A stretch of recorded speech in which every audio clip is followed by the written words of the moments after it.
So I was laid off on a Tuesday or a Wednesday. Super Bowl Sunday was obviously on the Sunday. So when my kids got picked up on Friday, usual schedule, I was left alone for the first time. And that's where, yeah, bottles of wine turned into many bottles of wine and the weed came out. And then I see now from a lens that's not clouded. Friends and family were very concerned for me because on Saturday, Jay all of a sudden just shows up at my house. I'm like, oh, that's great. I've got a visitor. So Jay and I hung out all day. It's because they wanted to make sure I didn't harm myself on purpose or not on purpose. So he hung out with me. And then just before he left, another friend showed up. I'm like, this is amazing. I've got like a party in my own house and I didn't even plan it, not knowing these people were there to ensure my well-being. So then I went An to my friend's intervention. Super Bowl. Yeah, exactly. But no, as you know, with someone who's going down that path, the last thing you want to do is you should stop because that person's going to say, F you, I'm going to triple my Yeah. consumption. So they just let me be, made sure I was safe, showed up to my friend's Super Bowl party. And that's where I don't remember anything past the halftime show.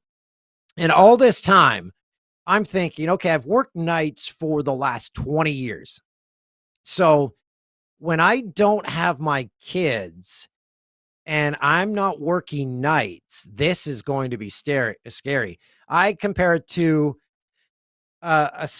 say I'm put on the top of a ski jump in the Olympics. I've skied before, but the chances of me landing that are 2%. And I said, this is going to go sideways in a hurry because I was already on weekends when I didn't have my kids over consuming and just not being responsible. I was still living a normal life, but I was consuming too much booze and weed.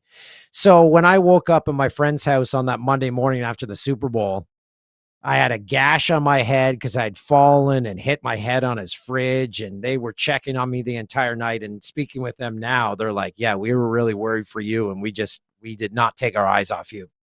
So I woke up Monday and I said, this has to stop. So I said to my buddy, I'm like, I'm going home and I'm not drinking today. Guess what? As soon as I got home, I cracked a White Claw. I'm like, well, that didn't work. And then I said, no, I need help. I reached out to friends and family. They took the bull by the horns. My cousin drove all the way from Ottawa. He pretty much just took me hostage. He said, you're coming with me all the time. All the while they were finding a place to enter me into a rehab facility.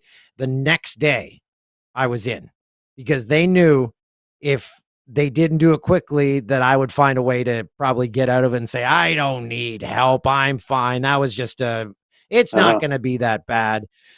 So they took the ball and ran with it, got me into rehab. And that was on February 9th, 2021. So February 8th, when I got home after the Super Bowl party, was my last drink.